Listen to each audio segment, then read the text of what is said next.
Hello friends, মোৰ চেনেললৈ আপোনালোক সকলোকে স্বাগতম জনাইছোঁ। আজি মই আপোনালোকৰ ওচৰলৈ লৈ আহিছোঁ এটা বিশেষ মুহূৰ্ত আৰু এই মুহূৰ্তখিনি চাই আপোনালোকে নিশ্চয় ভাল পাব বুলি আশা কৰিছোঁ।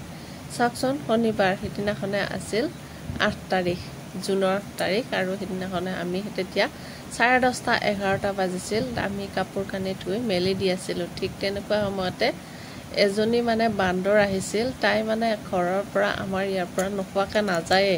ইফালে এবাৰ সিফালে এবাৰ, ইফালে এবাৰ সিফালে এবাৰ তেনেকুৱাকৈ আছে। তাই পেটটো অৱশ্যে ডাঙৰ হৈও আছিল সেইটো সময়ত। চাওকচোন, মোৰ দেখি খুব বেয়া লাগিল।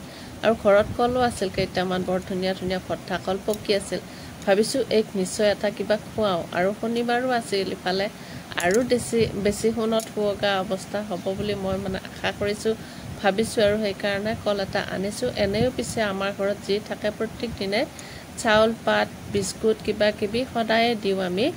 আৰু সিদিনাখনে আনে স্পেচিয়েল দিন শনিবাৰ, সেইকাৰণে ভাবিছোঁ কল এটাকে খুৱাই দিওঁ এই বুলি পেলাই মই ঘৰৰ ভিতৰৰ পৰা কাপোৰ মেলি দি আছিলোঁ। অৱশ্যে তেতিয়া কাপোৰখিনি মেলি দিয়া আশা এৰি মই ঘৰৰ ভিতৰৰ পৰা এটা ভঠা কল লৈ গৈ তাতে এই বান্দৰজনীক খোৱালোঁ। একদম পূৰা এটা কল খোৱালোঁ। তাই যে ইমান ভাল পাইছে খোৱাতে, ভিডিঅ'টো জানে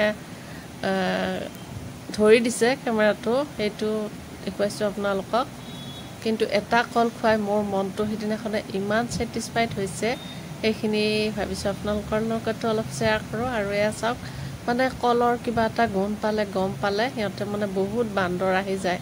আৰু এয়া চাওক, মই সেইখিনি সময়ত বহুতকেইটা বান্দৰ আহিছিল, সেইকাৰণে আঁৰ কৰি লৈছিলোঁ। তাৰপিছত এইজনী বান্দৰক খোৱালোঁ। এটা সময়ত গোটেই কলটো মই এনেকুৱাকৈ লুকাই লুকাই কলটো খোৱালোঁ। আৰু কাপোৰবিলাক মেলি দিয়া আছে যে বহুতকেইটা বান্দৰে দেখা নাপালে, সেইকাৰণে সেই বান্দৰজনীকে মই পূৰা এটাকে কল খুৱাব পাৰিলোঁ। মোৰ মনটো খুব ভাল লাগিছে। ভিডিঅ'টো কেনে লাগিল? যদি ভাল লাগিলে,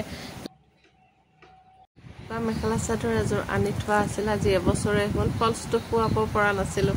মই ভাবিছোঁ মই নিজেই খুৱাম, সেইকাৰণে বাহিৰত দিয়া নাছিলোঁ। আৰু এটা সময়ত এদিনাখনে শনিবাৰৰ দিনাখনে মই ফলছটো খুৱালোঁ। আনি থৈছিলোঁ কিন্তু বহুদিন আগতেই, খোৱাও নাই আৰু বাহিৰত দোকানতো দিয়া নাই। নিজে পাৰোঁ যেতিয়া ভাবিছোঁ নিজে কৰোঁ, সেইখিনি আপোনালোকৰ লগত শ্বেয়াৰ কৰিলোঁ। কাপোৰযোৰ বনাই বহুত ভাল লাগিলে।